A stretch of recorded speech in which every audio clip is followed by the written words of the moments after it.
And welcome back to my knitting channel. My name is Marissa. I'm a knitter.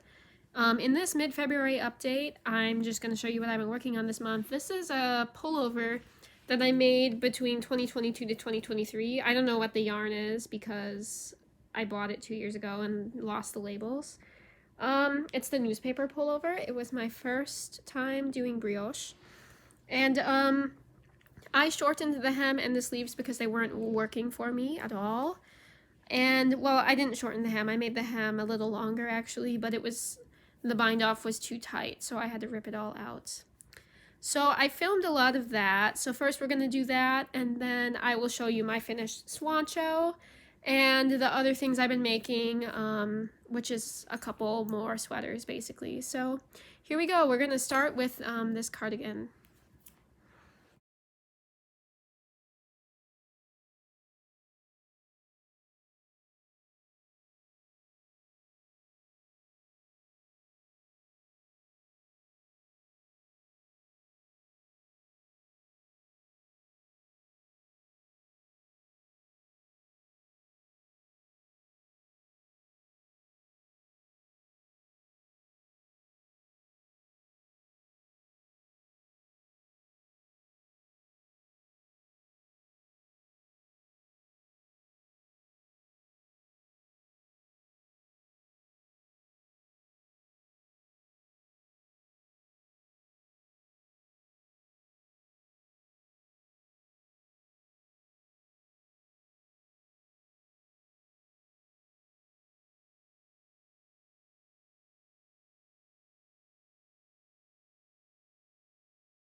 So the first thing I had to do was, of course, rip out every single stitch of what I think was an Italian bind off, which is pretty irritating, but it is what it is.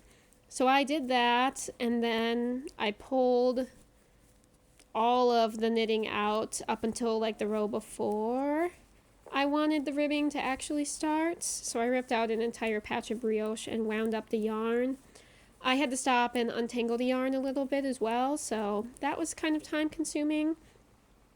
And once that was done, I was pretty easily able to get the brioche back onto my needles, which is good because if you drop a stitch of brioche, it's very hard to pick it back up. I learned that from experience. So I was very careful when I was putting my stitches back on the needles, just to make sure I was taking them out one at a time so I was able to catch them. And I had no problems. So it was not so bad. I mean, I mostly just redid these in one afternoon, and it was really worth the time. I'm very happy with the result. It was not so bad. So once I got all my stitches back, I counted them up, and then I had to do some math. Look at me doing math to figure out how to evenly spread my decreases. I was basically going from 60 stitches to 48, I think, because my ribbing the cuffs had been too loose for me. I like them to be tighter. So I did that, a decrease round, and then I just did all my rounds of ribbing, and that was about it. It was more work to redo the hem, I would say, because it was harder to get the entire hem onto the needles and to pull out the hem stitch by stitch. I didn't record that part of it.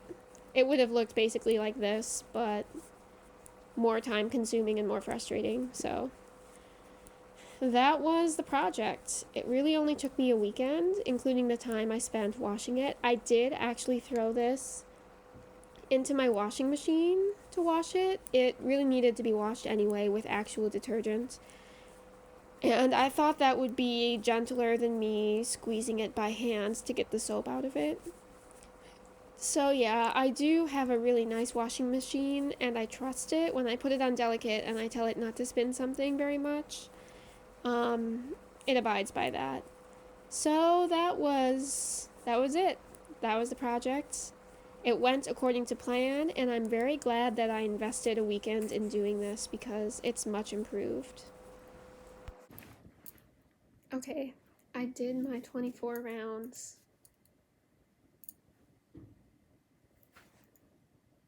This feels so much better. We have a winner. Look at that. It's the perfect length. It's literally perfect. Okay, this is the not so fun part of the project. After I got my yarn out of the sweater, I decided that in order to work with it again, I needed it not to be noodly. So I laid it out and sprayed it down with a ton of water to stretch it out back into regular yarn texture that I could knit with without feeling like it might affect the look of the new fabric. I want to reuse some of this yarn in a cowl that I'm planning to make later this spring, and so I really needed it not to be noodly and old and worked with. I haven't done this before, and even though I started with a pretty nicely organized hank of yarn and it wasn't even very much yarn, I quickly got it extremely, extremely tangled. It was pretty bad. It's embarrassing, so I didn't film a lot of it. But I did have to spend like 45 minutes detangling this damp yarn by hand and throwing it absolutely all over my living room bit by bit. And that's kind of my method, is like stretching the yarn out all over the floor like this giant, long, winding river of yarn. I don't know. So I did that, and then I was able to stretch it out a lot, and that is the result. That's what I had to work with in the end. Much less noodly, and I think that's more workable. I mean, yeah. I'm sure I could have done better, but that is what I did, and I did end up knitting with it, and it was fine. So I had to put the project down so I could let that yarn dry overnight because it was pretty damp. And then, There was still yarn attached to me when I filmed this. This is me deciding how long to make it. I added just a couple rows of brioche. I think maybe like 2 or 3 rows of brioche to the hem. And then I knit a slightly longer hem. It looks like I had only done like 4 or 6 rows before. And now I have like 10 rows of the teal for the hem of my sweater. And I think it looks a lot better now. I had not filmed the sweater since I fixed the length of it. So here it is. The hem of it is loose. I know it's very straight, square fit right there, and it's baggy, but that's what I want. I like my sweaters to be kind of loose. It's nice to be able to layer also. I live in Wisconsin, so it's good as a layer. This doesn't really have short rows in it, as you can see, but there's nothing wrong with that. I think it fits fine. The sleeves are so much better than they were. It's been folded up, so I think that's why it's acting a little weird yet. Probably needs to be washed again. I wore it several times, and I think I'm going to wear it a lot more now that the fit of the length of it is what I want. Today is a big day for my Sueño. I completely finished all of the color work rows, including the last 8 of them had more ladders, and these were a couple 3 color rows again, but I made it through. Then I knit 1 round in the charcoal color to close all the ladders, and I'm actually going to block this on scrap yarn so that I can decide if I want to make it longer. I don't think I'm going to make it longer. I think this is going to be good. But I'm really hoping that it will stretch out the collar a little bit. It doesn't look bad sitting up on my neck like that. I think it looks alright. But I would prefer for it to lay flat. Yeah, that would be nice. Sure would be nice. But all in all, I think like the flowers at the bottom look absolutely amazing. This yarn just has like absurdly good stitch definition. My yarn store owner was saying that also. Like, look at that.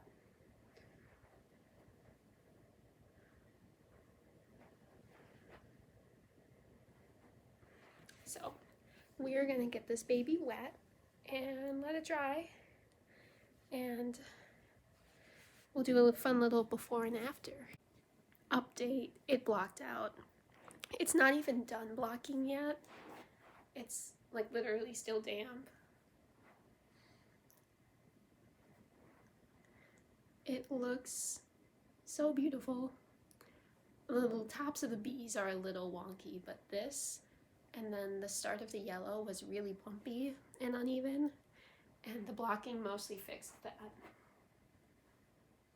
So I'm just having to decide how much I'm gonna rib. I'm pretending I'm playing. So when I'm playing, that will fall right after that elbow. The instructions say 9 inches of ribbing.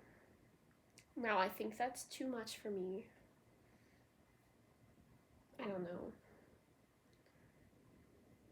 Because it would be good if it just falls like right at the wrist. I need a lot of like bracelet length things, I think it's called.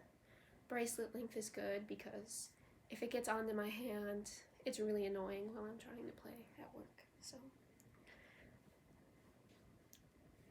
this has been your blocking update. The difference from that video to this video is actually insane. Make sure you block your stuff. And this is not even dry yet. Here it is.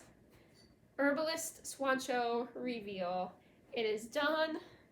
It's blocked. I wore it to work today. It is super cute. My coworkers did finally ask me, wait, did you make that? I think they assumed that like it's not possible to make something like this. Like this would have to come from a store because like it's not possible to make it. It is really so beautiful. This pattern is absolutely gorgeous. This yarn is gorgeous. This yarn is HiKoo Sueño. The colors are charcoal Dusty Rose and Caramel.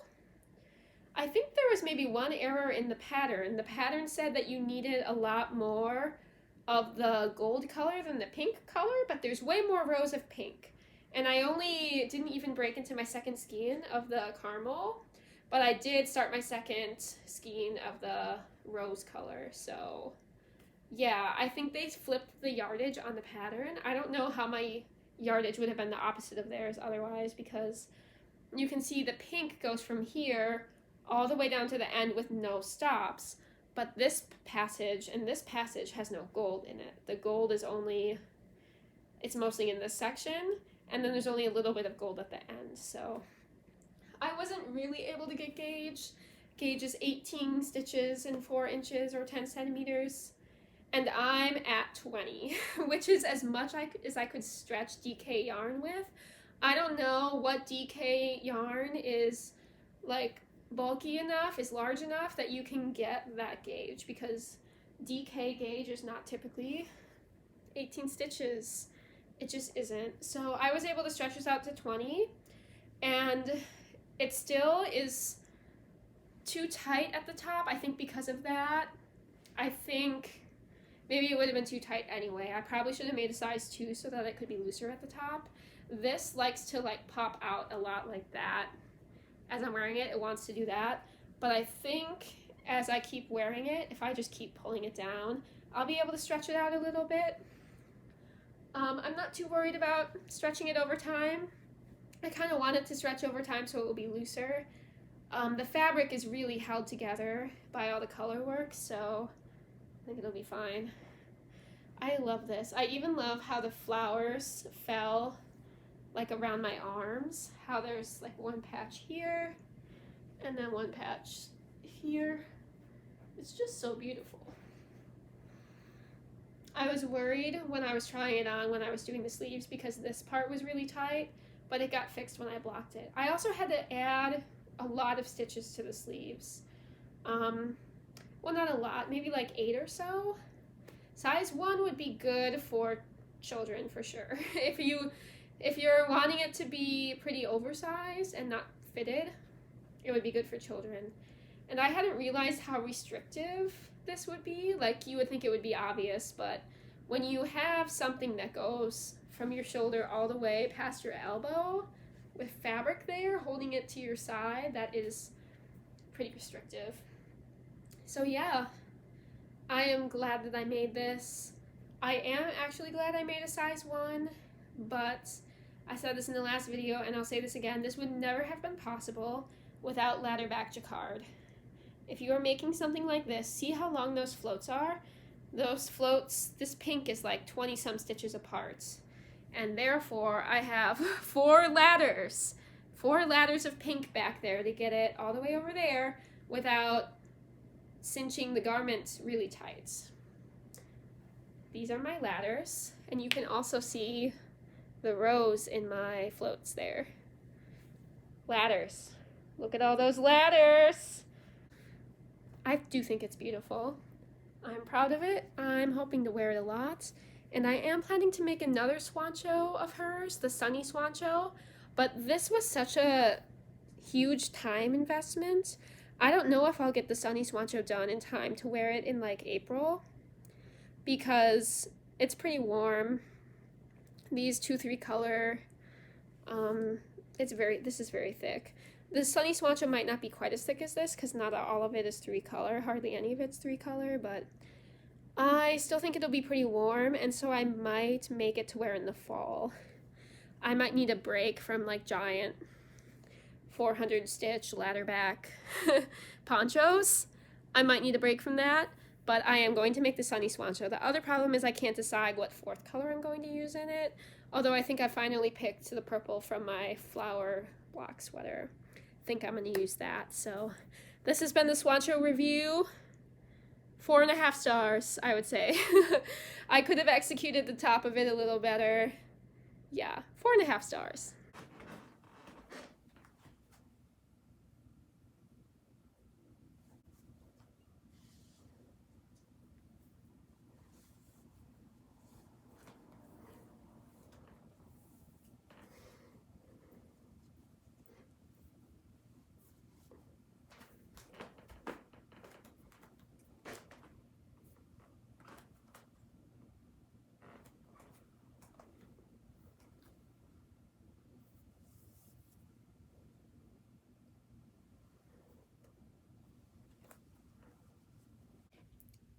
This is my autumn doodle cowl. I'm putting it on scrap yarn because it is still on hold until about August or September. I'm going to finish it so I can wear it next fall, even though it's actually almost done. I didn't get it done this fall. I had to start working on Christmas presents instead. I do the infinity ones because I live in Wisconsin, so it's nice that it's double thick. I just decided I was in the mood to make another cowl, and Jamie from Pacific Knit Co., she had like a sale on the charts. I think it was like buy two get one free or something. And I didn't want a straight up, it's okay, Rosie. I didn't want like a straight up Valentine's one or like a floral. I looked at the floral one. I think I actually got the floral charts and the Valentine's charts, so I want to do some flowers. But then I also got the mountain charts, so I want it to be like a spring mountain kind of vibes. But the only animals I'm gonna do are I'm gonna do the snail because I just think it's really cute, and I'm also gonna do ducks that are like Stardew Valley inspired looking green ducks. I just think those ducks are super cute. Mine aren't going to be that much color work. It's just going to be a green duck-shaped thing. Anyway, that's the concept, is I'm going to combine a bunch of charts from several different doodles to make a spring cowl that has, like, different flowers and hearts on it and stuff. So, I decided, since this particular circular needle had been working really well for the doodle chart, that I was just gonna keep using it. Come on. There we go. So I have to get these off of this needle. Some of my yarns for this cowl are not even ready yet because they're still in my flower block sweater. I finished the back of it, so now I'm starting on the front. But I really want to get this started anyway. I think I need this cream color for it. I'm gonna have to cut this. Okay. Alright, here's most of the colors that I've decided on. And here's our helper. So these grays and maybe the purple and the whites are going to be good background colors. I don't think I'm going to use a lot of blue. I just need it for contrast and maybe for a little bit of water or something here or there. Definitely lots of the red. That really says Valentine's Day. I've got a paler pink. I have some scraps of some more vibrant, like peaches and purples. I think those are just going to be some of the flowers that are used kind of sparsely. Might need the brown. I think the brown does look nice. Yeah, it looks nice. The green is for the duck and like the flower stems. So yeah, that's what we're gonna start with. What do you think? Do you think it's dinner time? All right, it's time to talk about all the other things I'm working on. This is my dropped shoulder cardigan. It's a free pattern by Yarn Inspirations. I'm using the yarn that it was written for, surprisingly, which is this Karen like marble cakes. It's the striped marbled yarn, and the stripes go in this order. There you go. There's like a raspberry, some rose colors, lavender, burgundy. Yeah. So that's the back of it, which I did first. Then I did the fronts. I did the fronts at the same time, using both ends of the same skein of yarn. The way the pattern I think was designed is, at least for the small and medium sizes, there's one cake for the back, one cake for the fronts, one cake for the sleeves, and then whatever leftovers are for like the border and the pockets. I already made the pockets, I just haven't sewn them on. I did sew the front and back together so that I would have some idea what the shape of it looked like.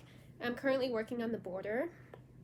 It's not really a button band because there's no buttons on this cardigan, but that's essentially what it would be, is a button band.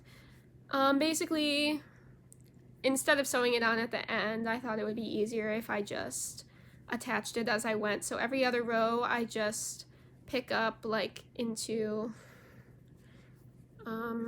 for example, my next one I'll pick up into this loop. Not every one, but like every other one. I'll pick up into this loop and knit them together. And then you get a pretty clean result from that. I'm happy with it. So yeah, currently working on the border. I spent a long time on this, and I have like 3 feet to go. Not even kidding. This is literally 2 entire feet long. It is pretty oversized. I like that. It is a very similar size to a store-bought cardigan that I have that this isn't kind of like inspired by. So I think I'll get some good use out of it, although it is pretty thick because it's Aran weight. One thing I'll say, I almost think this yarn is being discontinued, or that they're not making more of it or something. I can't really tell. So I'll try and figure that out and let you know. But if you're wanting to use this marbled yarn, what I will say is, you see how the stripes like fall certain ways on the garment? If you have opinions about where the stripes fall and the pooling, see how those pinks kind of like line up together on the side?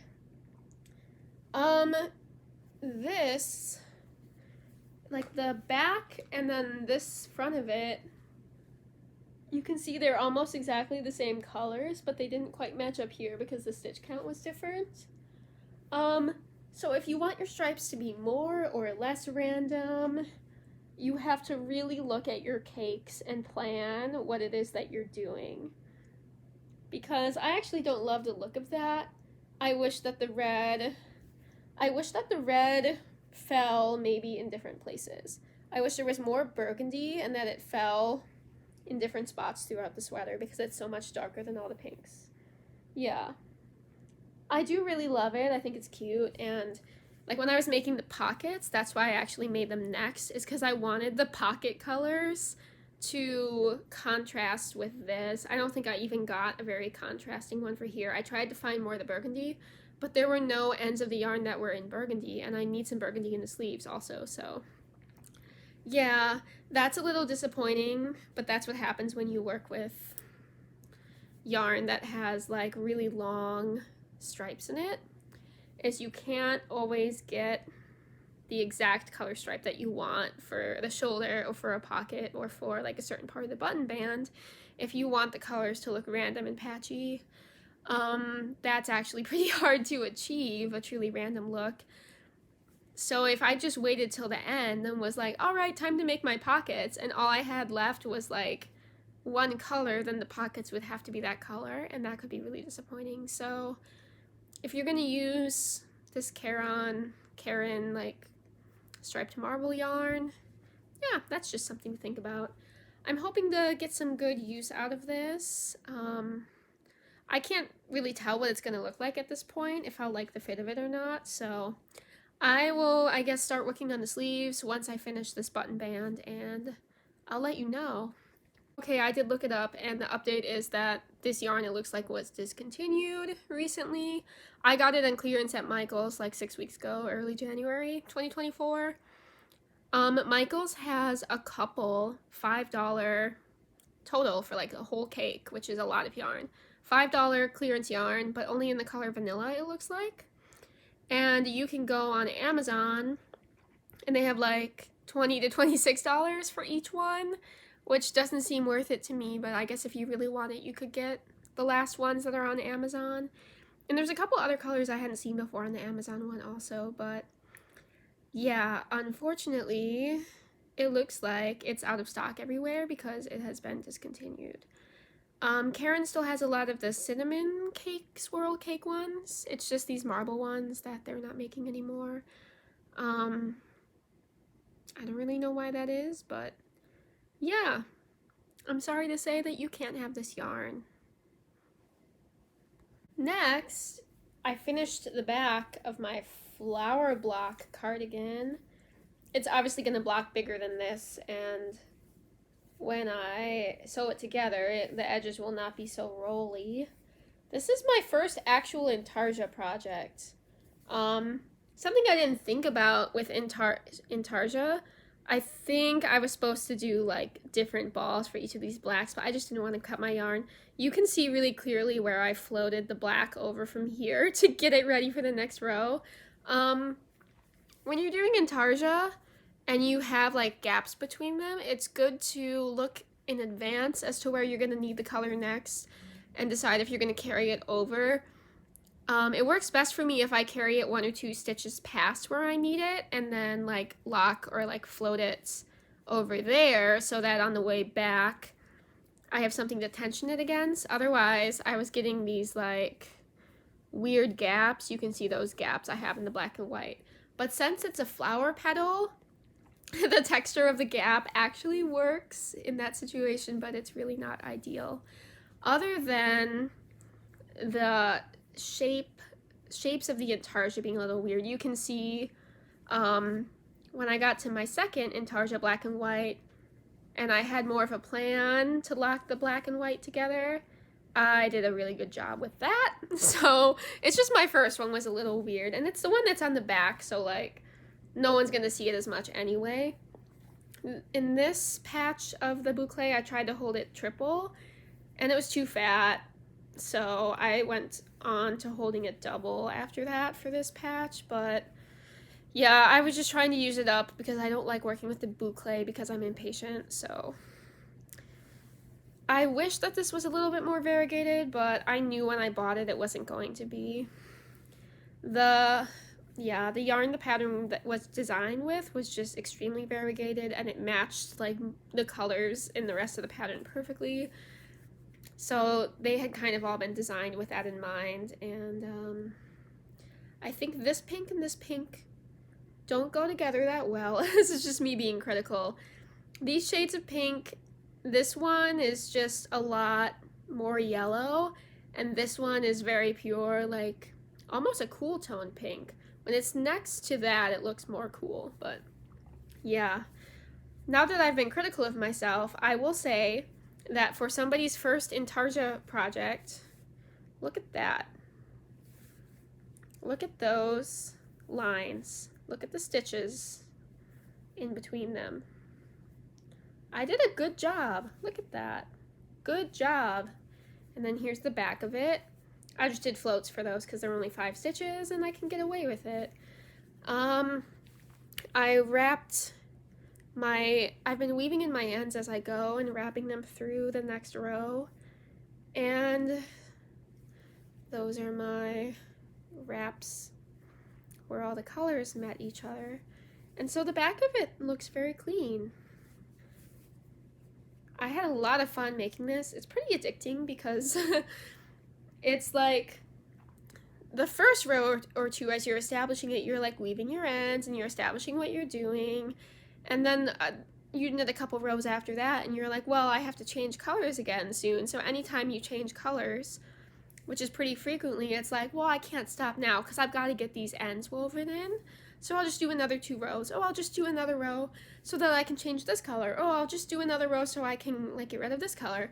I'll just do like 4 more rows because then I can start the white. And all of a sudden, you've knit like a lot of it in one evening when you didn't mean to, you know what I mean? So yeah, it's been addicting for that reason. I added stitches to the border because I don't like a cinched in border at the bottom. I just don't want it to be tight. And then the type of increase I did made holes. I should have maybe done a different one. I don't know what kind I did. It's cute though, it's not a big deal. So that is that, and then I started the front. Started the ribbing for it. One thing that happened while I was working on all these projects is like around the time I was working on this ribbing, I was also working on this ribbing, and I was working on the ribbing of my sock, and I was that's around the same weekend I was getting through all of that ribbing in those projects. That's when I redid my newspaper pullover, which was just 2 entire cups of ribbing, and then the ribbing at the base of it, including brioche, which is extra slow ribbing. I felt like all I did was sit and rib and rib and rib and rib and rib and rib and rib, And it just didn't stop because there's ribbing and like at the point I was at and all my projects at the same time. So yeah, that was rough. And I do have so much going on right now that I feel like everything's taking forever. These are the socks. Well, just the first sock. This is the first sock that I am making for my grandfather. It is not as bright in person as it appears on the camera. I'm just doing a vanilla sock for him. It looks huge because it is huge because he has a size 11 foot. And I did a gusset for the heel for him. I think I'll be able to start the toe decreases relatively soon. Yeah.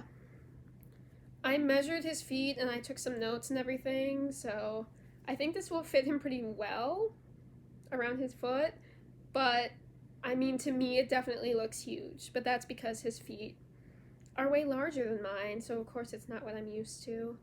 I didn't make it very tall because I was scared of running out of yarn, but I have lots of yarn left, so I guess I could have made it taller, but yeah, maybe next time. I think it's tall enough that it's not weird. I'm gonna get to the toe decreases any day now. Any day now.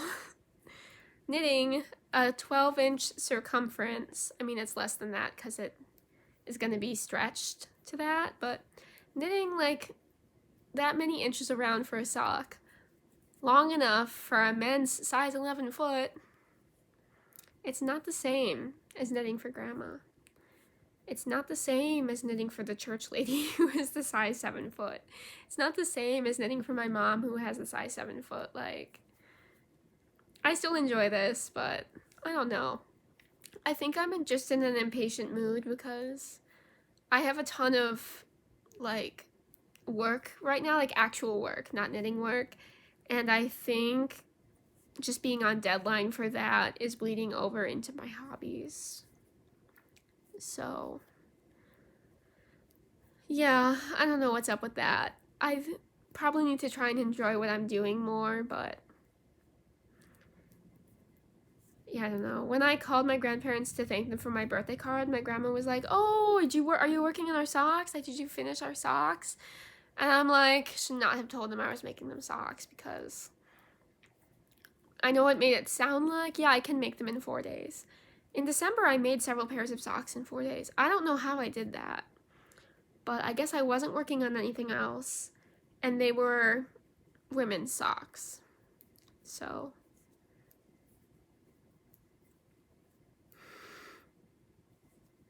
we're getting somewhere. We're getting there.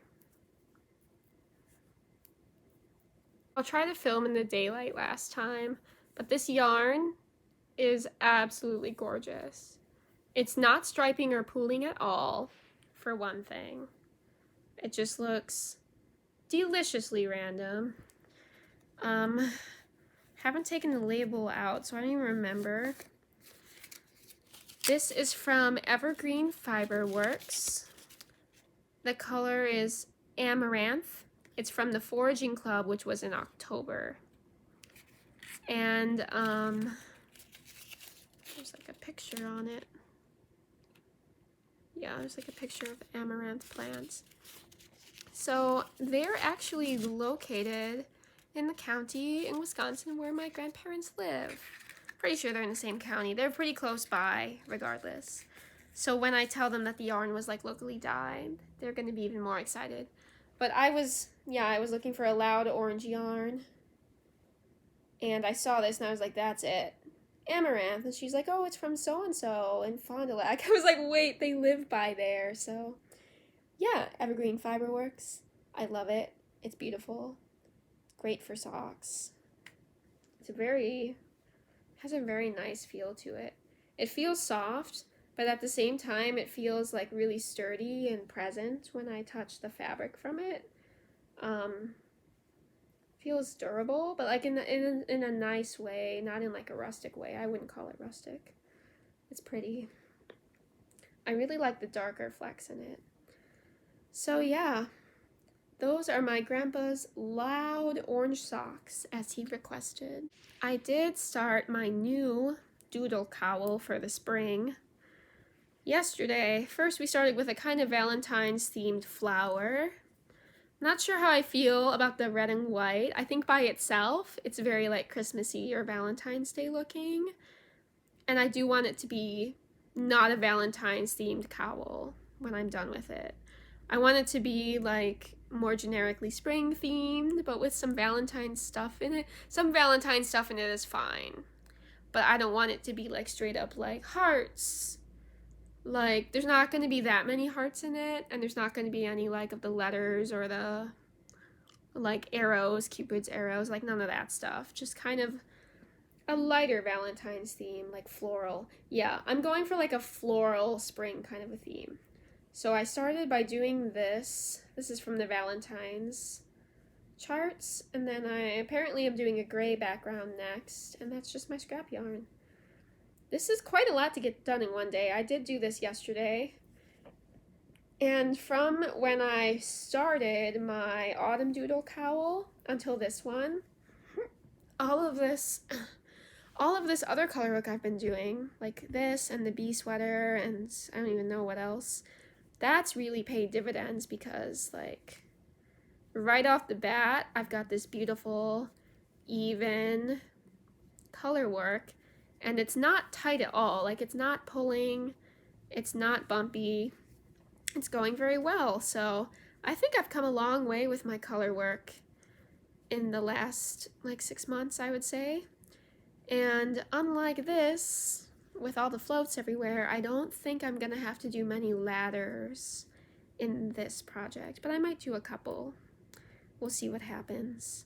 I'm not really gonna weave in all my ends either because it gets sewn together and you can't access the inside of it at the end. So that's the nice thing about doing the infinity doodle. You don't technically have to weave everything in, you have to secure the ends. You have to secure them and they can't be like 2 feet long, but I think that you don't actually have to weave them all in, but what do I know?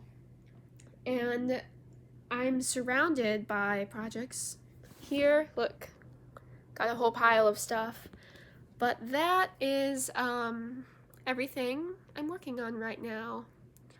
I can't start anything else even if I wanted to, which I don't want to because this is a lot, but like I only have one sock needle, and like these are all on like a size 5 and size 6, size 7 projects. I don't have that many extra needles, so in order to move on from these, I have to finish them so I can get my needles back. And they're all pink, and I want to wear them anyway. So big into pink right now. I don't know what's up with that. I did get a bunch more sock yarn for myself for my birthday to continue to make presents for people and to make socks for myself, and I'm also planning the tank tops I'm gonna make. I'm gonna make one for my sister-in-law for her birthday, which is at the end of May, and then definitely gonna make a couple tank tops for myself as well. So we will see you next time.